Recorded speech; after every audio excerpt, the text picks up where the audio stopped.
첫 번째 이야기 두 상인의 선택. 옛날 예루살렘에 두 명의 상인이 있었습니다. 한 명은 부자, 한 명은 가난한 상인이었죠. 어느 날 두 사람 모두에게 똑같은 사업 기회가 찾아왔습니다. 먼 나라에서 온 귀한 향신료를 구매할 기회였죠. 부자 상인은 말했습니다. 나는 이미 충분히 가지고 있어. 위험을 감수할 필요가 없지. 가난한 상인은 고민했습니다. 실패하면 전 재산을 잃을 수도 있어. 하지만 도전하지 않으면 영원히 가난할 거야. 가난한 상인은 결단을 내렸습니다. 자신의 전 재산을 걸고 향신료를 구매했죠. 그리고 3개월 후 향신료 값이 10배로 뛰었습니다. 가난한 상인은 하루아침에 부자가 되었고 부자 상인은 그대로였죠. 탈무드는 말합니다. 돈을 버는 것은 지능이 아니라 용기의 문제다.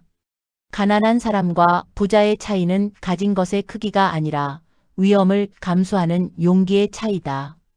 하지만 여기서 중요한 게 하나 더 있습니다. 탈무드는 무모한 도박을 이야기하는 게 아닙니다. 유대인들은 이렇게 말하죠.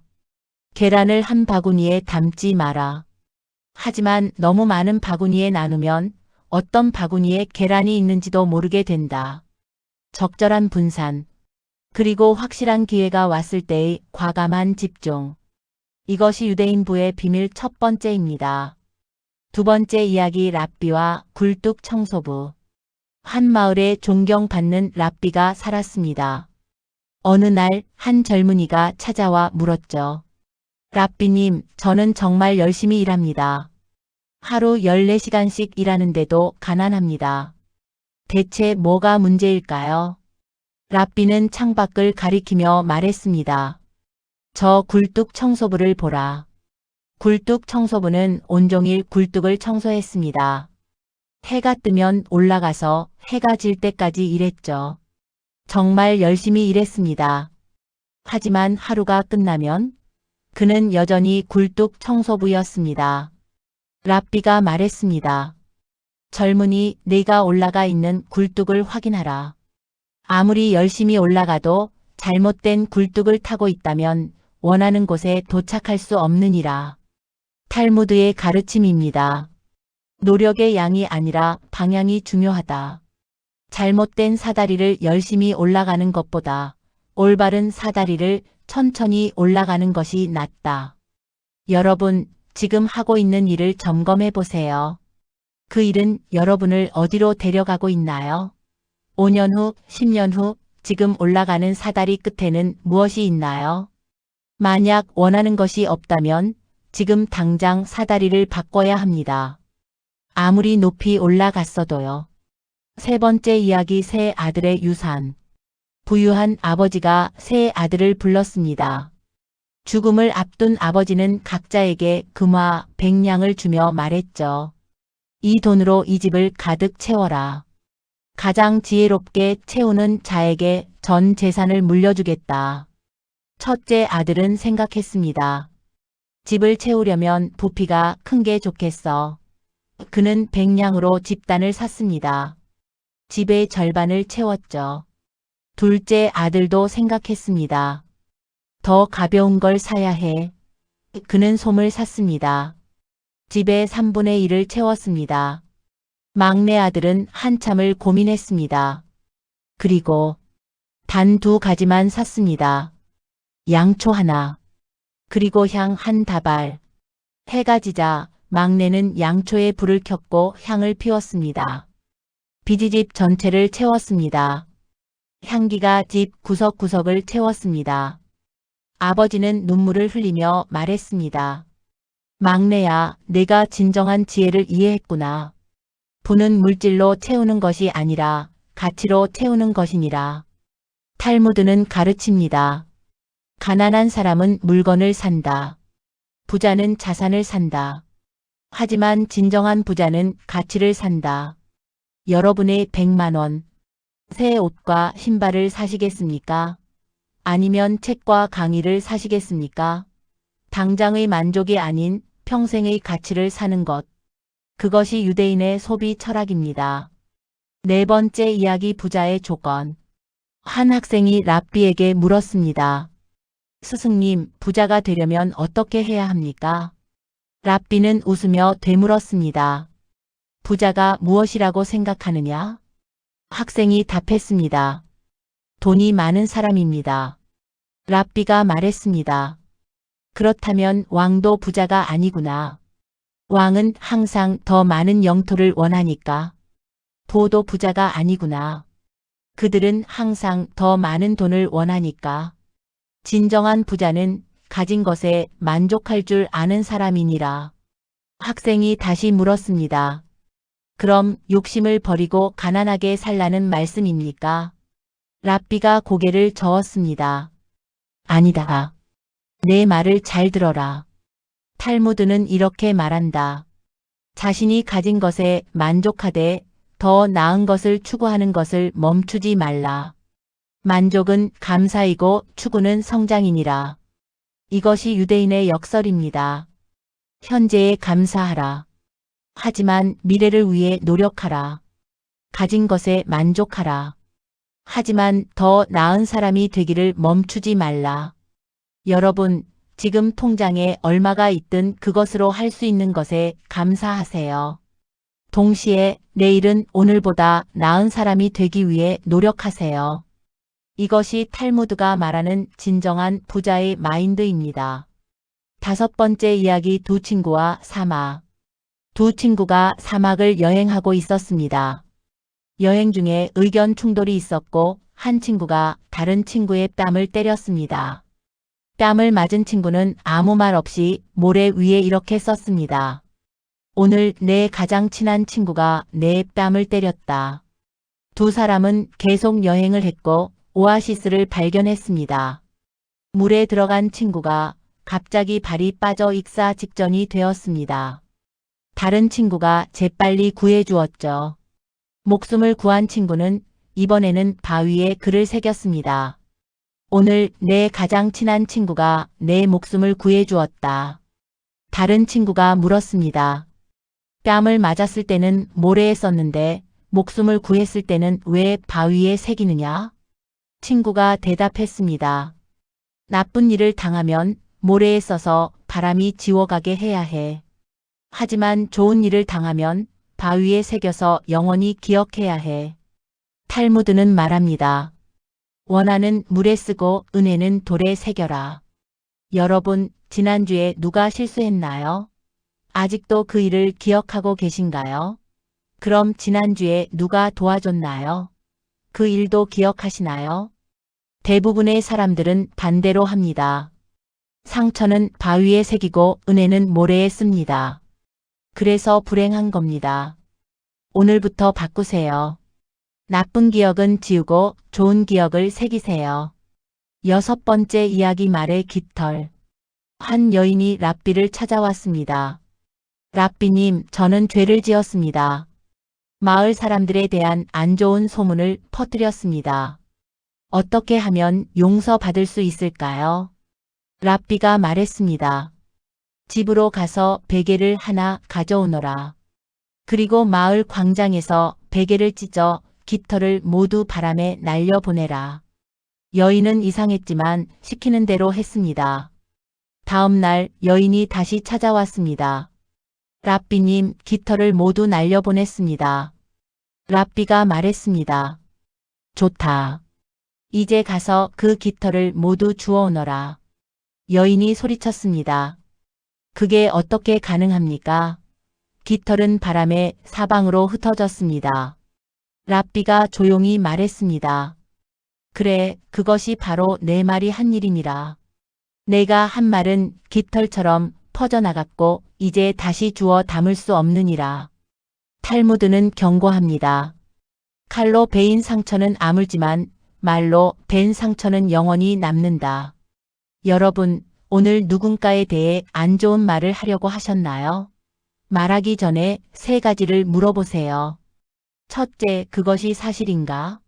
둘째, 그것이 필요한 말인가? 셋째, 그것이 친절한가? 이 세 가지 중 하나라도 아니오라면 침묵하세요. 유대인 속담이 있습니다. 말은 은이고 침묵은 금이다. 때로는 말하지 않는 것이 가장 현명한 말입니다. 7번째 이야기 거울과 창문. 한 부자가 랍비를 찾아왔습니다. 랍비님, 저는 모든 것을 가졌습니다. 하지만 행복하지 않습니다. 왜 그럴까요? 랍비는 부자를 창문 앞으로 데려갔습니다. 저 밖을 보라. 무엇이 보이는가? 사람들이 보입니다. 랍비는 이번에 거울 앞으로 데려갔습니다. 이제 무엇이 보이는가? 제 자신이 보입니다. 랍비가 말했습니다.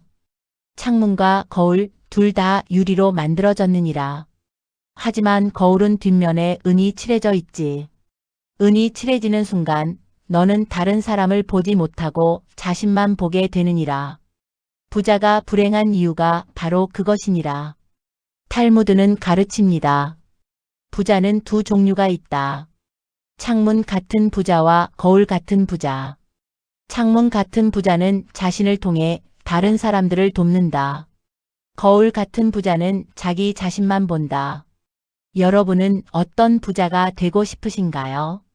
돈이 생겼을 때 그 돈으로 무엇을 하시겠습니까?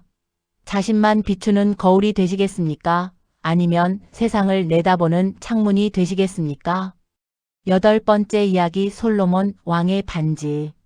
솔로몬 왕이 신하들을 불러 말했습니다. 나에게 마법 반지를 만들어 오라. 슬플 때 보면 기쁘게 하고 기쁠 때 보면 겸손하게 만드는 반지를 말이다. 신하들은 온 나라를 뒤졌습니다. 하지만 그런 반지를 찾을 수 없었죠. 마지막 날 한 늙은 장인이 나타나 작은 반지를 바쳤습니다. 솔로몬이 반지를 보았을 때 거기에는 단 4글자가 새겨져 있었습니다. 이것 또한 지나가리라. 솔로몬은 미소 지었습니다. 슬픔도 지나가고 기쁨도 지나간다. 고통도 지나가고 영광도 지나간다. 영원한 것은 없다는 깨달음. 탈무드는 말합니다. 고통 속에서는 희망을 잃지 말라. 이것 또한 지나갈 것이니. 하지만 성공 속에서는 교만하지 말라. 이것 또한 지나갈 것이니. 여러분, 지금 힘든 시간을 보내고 계신가요? 이것 또한 지나갈 것입니다. 지금 좋은 시간을 보내고 계신가요? 감사하세요. 하지만 겸손하세요. 이것 또한 지나갈 것이니까요. 인생은 파도와 같습니다. 높은 파도도 있고 낮은 파도도 있습니다. 중요한 것은 파도에 휩쓸리지 않고 파도를 타는 것입니다. 9번째 이야기 지혜로운 판결. 두 여인이 한 아기를 두고 솔로몬 왕 앞에서 다퉜습니다. 둘 다 자신이 진짜 어머니라고 주장했죠. 솔로몬 왕이 말했습니다. 칼을 가져오라. 아이를 둘로 나누어 반씩 나누어 주겠다. 한 여인이 말했습니다. 좋습니다. 공평하게 나누세요. 다른 여인이 울부짖으며 말했습니다. 안 됩니다. 차라리 저 여인에게 주세요. 아이만 살려주세요. 솔로몬이 말했습니다. 아이를 2번째 여인에게 주어라. 그녀가 진짜 어머니니라. 탈무드는 가르칩니다. 진실은 행동에서 드러난다. 말이 아니라 선택이 그 사람의 진심을 보여준다. 여러분, 누군가가 당신을 사랑한다고 말한다면 그 말만 믿지 마세요. 그 사람이 당신을 위해 무엇을 포기할 준비가 되어 있는지 보세요. 진정한 사랑은 희생에서 증명됩니다. 10번째 이야기 3가지 질문. 한 왕이 현자에게 물었습니다. 인생에서 가장 중요한 3가지가 무엇입니까? 첫째, 가장 중요한 시간은 언제입니까? 둘째, 가장 중요한 사람은 누구입니까? 셋째, 가장 중요한 일은 무엇입니까? 현자가 대답했습니다. 가장 중요한 시간은 지금입니다. 과거는 이미 지나갔고 미래는 아직 오지 않았습니다. 우리가 가진 것은 오직 현재뿐입니다.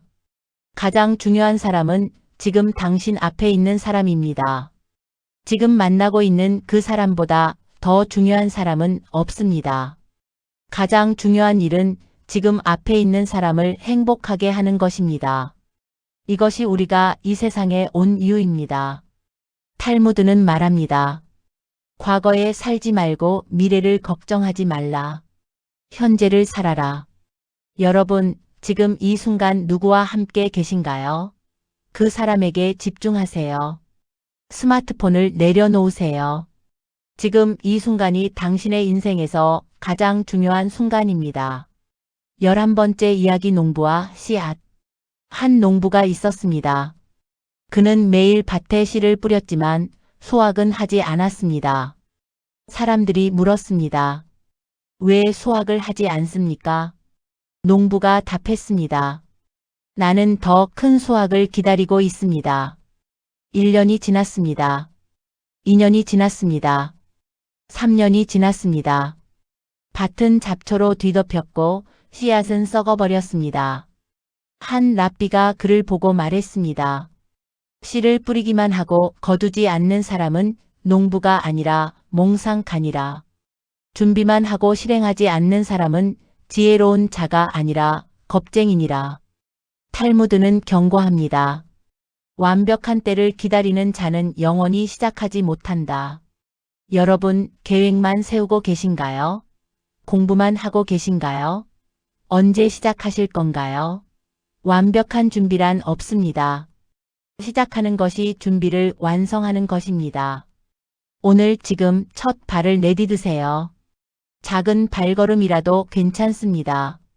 움직이지 않으면 아무것도 변하지 않습니다. 12번째 이야기 지혜로운 아버지. 한 아버지가 세 아들에게 물었습니다. 너희는 내가 죽으면 무엇을 하겠느냐? 첫째가 말했습니다. 저는 아버지를 위해 성대한 장례식을 치르겠습니다. 둘째가 말했습니다. 저는 아버지 무덤에 매일 찾아가 헌화하겠습니다. 막내가 말했습니다. 저는 아버지께서 가르쳐 주신 대로 살겠습니다. 그리고 그 가르침을 제 자식들에게 물려주겠습니다. 아버지가 미소 지으며 말했습니다. 막내야, 네가 나를 진정으로 기억하는 방법을 아는구나. 화려한 장례식도 무덤에 꽃도 죽은 자를 기쁘게 하지 못한다. 하지만 가르침을 실천하고 전하는 것, 그것이 진정한 추모니라. 탈무드는 가르칩니다. 사람은 2번 죽는다. 첫 번째는 숨이 멈출 때, 두 번째는 사람들이 그를 잊을 때. 여러분의 부모님, 선생님, 멘토가 당신에게 가르쳐 준 것이 있나요? 그것을 실천하세요. 그리고 다음 세대에 전하세요. 그것이 그들을 영원히 살아있게 하는 방법입니다. 13번째 이야기 두 형제와 밀. 두 형제가 밀밭을 함께 경작했습니다. 수확철이 되어 밀을 똑같이 나누었죠. 형은 생각했습니다. 동생은 아내와 아이들이 있어. 나보다 더 많이 필요할 거야. 그래서 밤에 몰래 자신의 밀을 동생의 창고로 옮겼습니다. 동생도 생각했습니다. 형은 혼자 사시니까 노후를 준비해야 해. 나보다 더 많이 필요하실 거야. 그래서 밤에 몰래 자신의 밀을 형의 창고로 옮겼습니다. 다음 날 아침 두 형제는 놀랐습니다. 밀의 양이 전혀 줄지 않았으니까요. 이런 일이 며칠 계속되었습니다. 어느 날 밤 두 형제는 밀을 옮기다가 밭 한가운데서 마주쳤습니다. 그들은 서로를 보고 웃었습니다. 그리고 껴안았습니다. 탈무드는 말합니다. 진정한 사랑은 상대방이 나보다 더 많이 가지기를 바라는 마음이다. 여러분, 마지막으로 누군가를 위해 손해를 감수한 적이 언제인가요? 사랑은 말이 아니라 행동입니다. 주는 것입니다. 포기하는 것입니다. 오늘 누군가를 위해 작은 희생을 해보세요. 14번째 이야기 현자의 시험.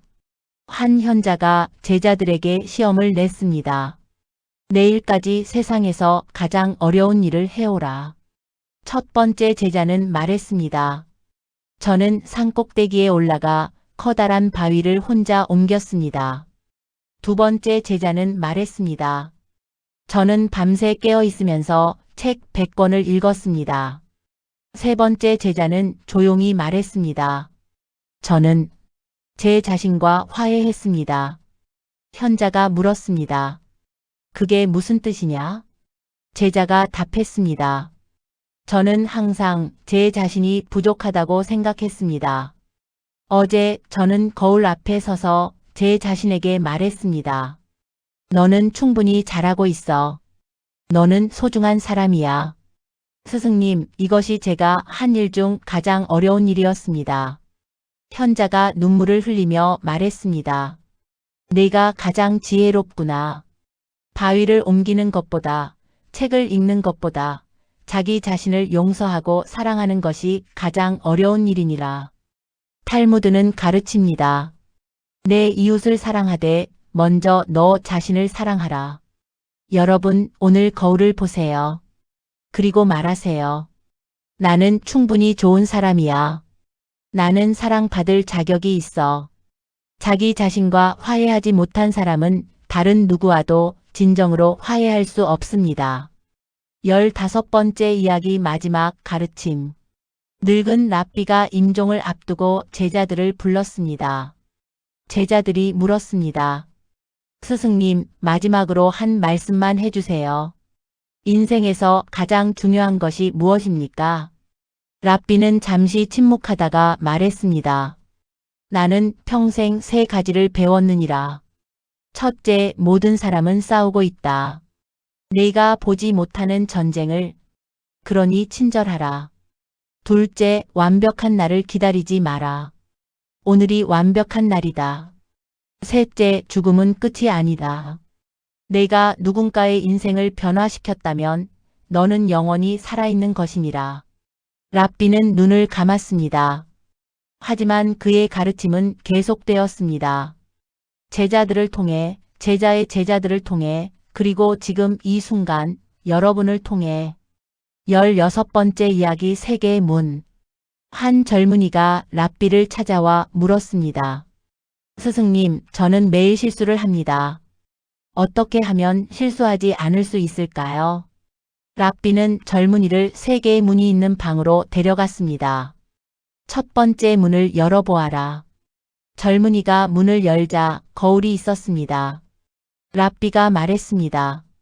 실수를 했을 때 먼저 이 문을 열어라. 그리고 자신을 보라.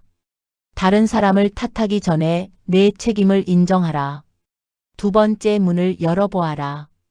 두 번째 문 뒤에는 책이 가득했습니다. 실수에서 배워라. 같은 실수를 반복하는 사람은 어리석은 자니라. 실수는 교훈이 되어야 한다. 세 번째 문을 열어보아라. 세 번째 문 뒤에는 열린 창문이 있었습니다. 햇빛이 들어오고 있었죠. 실수를 했다고 영원히 자책하지 마라. 배웠으면 놓아주어라. 새로운 하루가 시작되었느니라. 탈무드는 말합니다. 실수하지 않는 사람은 아무것도 하지 않는 사람이다. 중요한 것은 실수를 어떻게 다루느냐다. 여러분, 최근에 실수하셨나요? 자신을 너무 책망하지 마세요. 첫 번째 문을 여세요. 책임을 인정하세요. 두 번째 문을 여세요. 교훈을 얻으세요. 그리고 세 번째 문을 여세요. 용서하고 앞으로 나아가세요. 17번째 이야기 가난한 목수의 선택. 한 가난한 목수가 숲에서 나무를 베고 있었습니다. 갑자기 도끼날이 자루에서 빠져 강물에 빠졌습니다. 목수는 주저앉아 울었습니다. 이제 나는 일을 할 수 없어. 가족을 먹여 살릴 수 없어. 그때 강의신이 나타났습니다. 왜 우느냐? 목수가 사정을 설명하자 신은 강물 속으로 들어갔습니다. 잠시 후 신은 황금 도끼를 들고 나왔습니다. 이것이 내 도끼냐? 목수가 고개를 저었습니다. 아닙니다. 제 것은 철 도끼입니다. 신은 다시 들어가 은 도끼를 가져왔습니다. 그럼 이것이냐? 아닙니다. 제 것은 그저 평범한 철 도끼입니다. 신은 세 번째로 낡은 철 도끼를 가져왔습니다.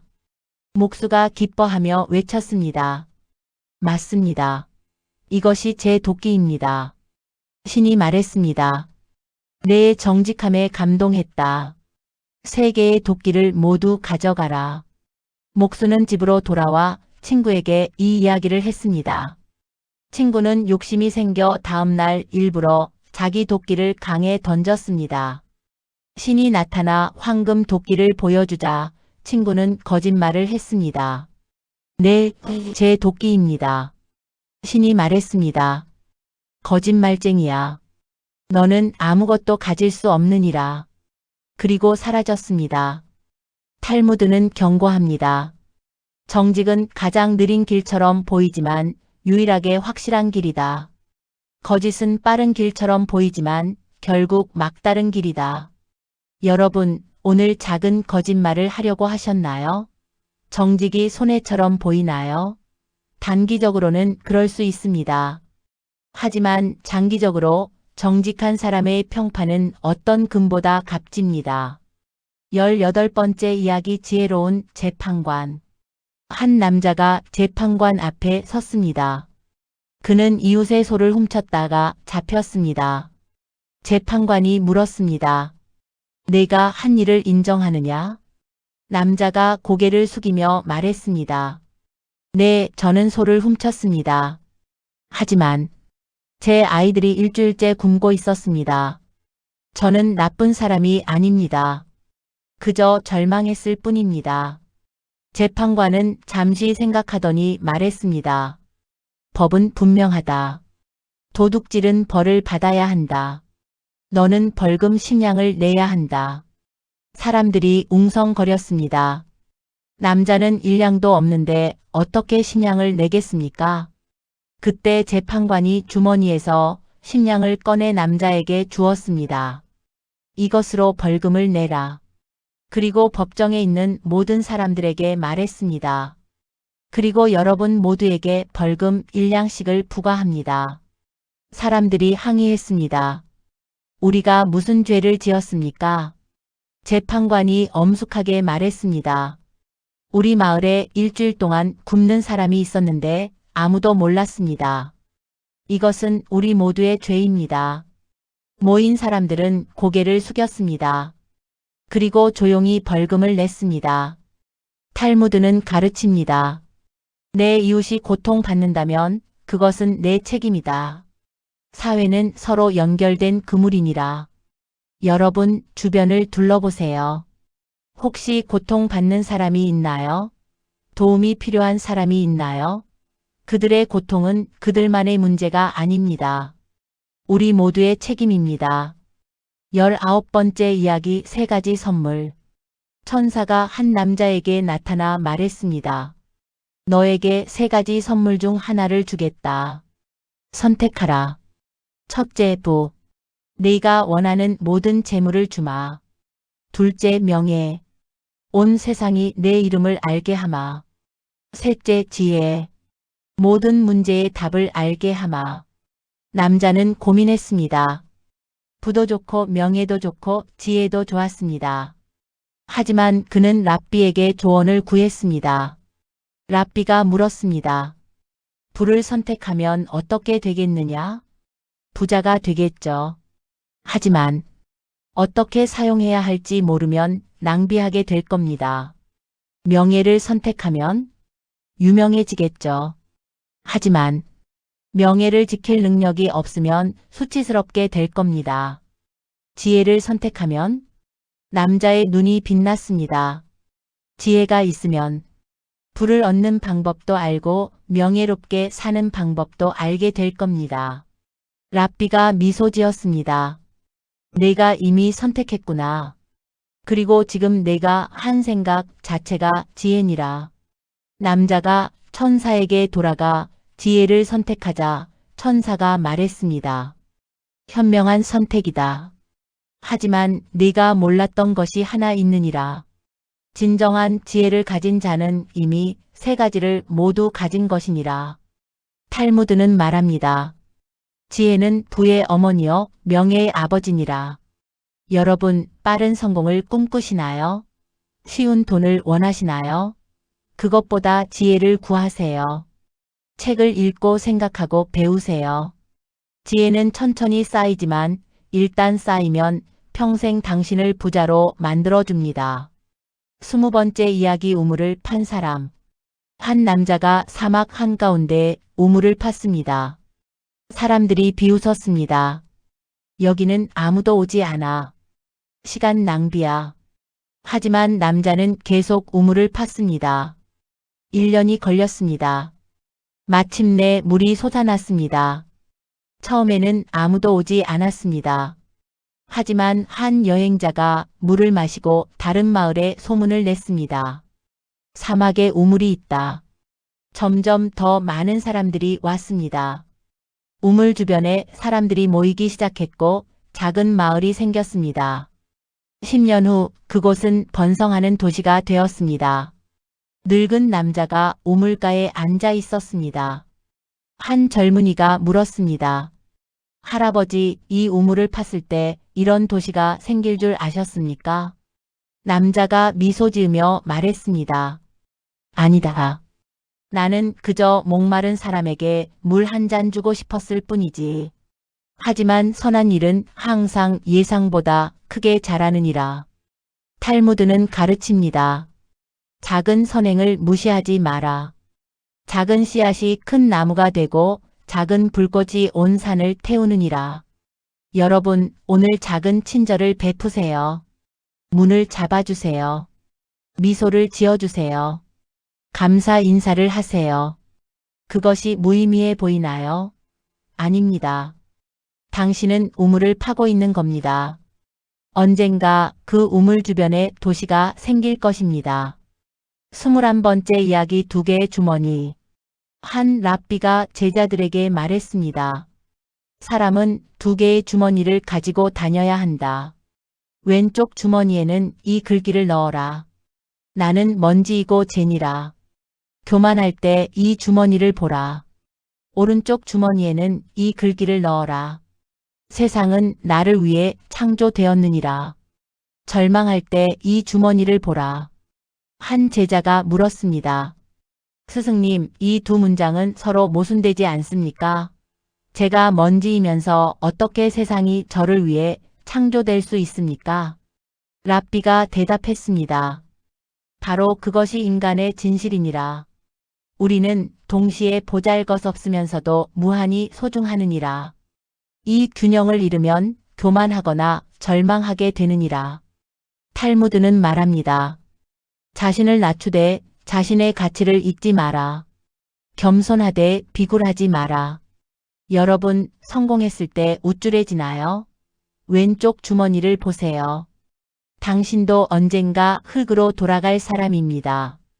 실패했을 때 좌절하나요? 오른쪽 주머니를 보세요. 당신은 이 세상에 존재할 이유가 있는 소중한 사람입니다. 22번째 이야기. 왕의 시험. 한 왕이 현자를 찾아와 물었습니다. 나는 왕국의 모든 것을 가졌어. 하지만 밤마다 불안하오. 내가 진짜 현명한 통치자인지 알 수 없어. 현자가 말했습니다. 시험을 해보겠습니다. 그리고 왕에게 거지옷을 입히고 궁전 밖으로 내보냈습니다. 왕은 거지가 되어 거리를 걸었습니다. 추웠습니다. 배고팠습니다. 사람들이 그를 밀쳤습니다. 아무도 그를 돕지 않았습니다. 저녁이 되어 현자가 왕을 데리러 왔습니다. 무엇을 배웠습니까? 왕이 눈물을 흘리며 말했습니다. 제 백성들이 이런 고통을 겪고 있었다니. 저는 몰랐습니다. 그럼 이제 무엇을 하시겠습니까? 내일부터 모든 정책을 바꾸겠어. 가난한 자들을 위한 법을 만들고 굶주린 자들을 먹이겠어.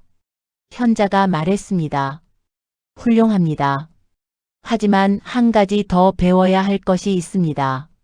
무엇입니까? 1년에 한 번씩 이 옷을 다시 입으십시오. 권력은 사람을 눈멀게 하니까요. 백성의 고통을 잊지 않으려면 그 고통을 기억해야 합니다. 탈무드는 가르칩니다. 높은 곳에 올라갈수록 낮은 곳을 더 자주 돌아보라.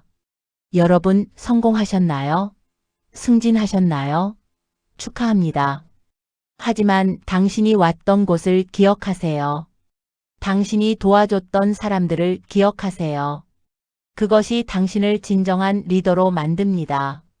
23번째 이야기 빈수레. 두 수레가 산길을 올라가고 있었습니다. 하나는 짐이 가득 실렸고 하나는 비어 있었습니다. 빈 수레는 요란하게 덜컹거리며 큰 소리를 냈습니다. 짐 실린 수레는 조용히 올라갔습니다. 한 소년이 아버지에게 물었습니다. 아버지, 왜 빈 수레가 더 시끄럽나요? 아버지가 대답했습니다. 아들아, 빈 것일수록 더 큰 소리를 내느니라. 내용이 없는 사람일수록 더 많이 떠들고 실력 없는 사람일수록 더 큰 소리치느니라. 소년이 다시 물었습니다. 그럼 짐 실린 수레는 왜 조용한가요? 내용물이 가득하면 흔들릴 공간이 없느니라. 진정으로 지혜롭고 실력 있는 사람은 조용하니라. 그들은 증명할 필요가 없기 때문이니라. 탈무드는 말합니다. 빈 수레가 가장 요란하다. 진정한 지혜는 조용하고 진정한 힘은 온화하니라. 여러분, 끊임없이 자신을 자랑해야 한다면 혹시 내면이 비어있는 건 아닌지 점검해 보세요. 진짜 실력은 말하지 않아도 드러납니다. 침묵 속에서 자신을 채우세요. 그러면 당신은 저절로 빛날 것입니다. 24번째 이야기 현자의 침묵. 한 마을에 말이 많은 사람이 살았습니다. 그는 하루 종일 떠들었고 자신이 얼마나 많이 아는지 자랑했습니다. 어느 날 그는 유명한 현자를 만났습니다. 현자는 하루 종일 한마디도 하지 않았습니다. 말 많은 사람이 참지 못하고 물었습니다. 당신은 현자라면서 왜 말이 없습니까? 지혜를 나누지 않으면 무슨 소용입니까? 현자가 처음으로 입을 열었습니다. 나는 내 말을 후회한 적이 많지만 내 침묵을 후회한 적은 한 번도 없소. 말 많은 사람이 당황했습니다. 하지만 침묵하면 아무도 당신의 지혜를 모르지 않습니까? 현자가 미소 지으며 말했습니다. 지혜로운 사람은 말할 때를 알고 어리석은 사람은 말해야 할 때를 모르오. 나는 할 말이 있을 때만 말하고 당신은 말할 것이 없을 때도 말하오. 탈무드는 가르칩니다. 귀는 2개, 입은 하나. 말하기보다 듣기를 2배로 하라. 여러분, 오늘 하루 얼마나 말하셨나요? 그리고 얼마나 들으셨나요? 침묵은 비움이 아니라 채움입니다. 들을 때 우리는 배웁니다. 말할 때는 이미 아는 것만 반복할 뿐입니다. 25번째 이야기 마지막 축복. 한 아버지가 임종 직전 세 자녀를 불렀습니다. 너희에게 마지막 축복을 주고 싶구나. 첫째에게 말했습니다. 너에게는 건강을 축복한다.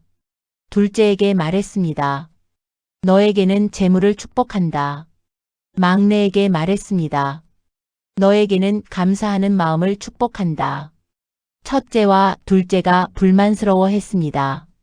막내는 아무것도 받지 못했잖아요.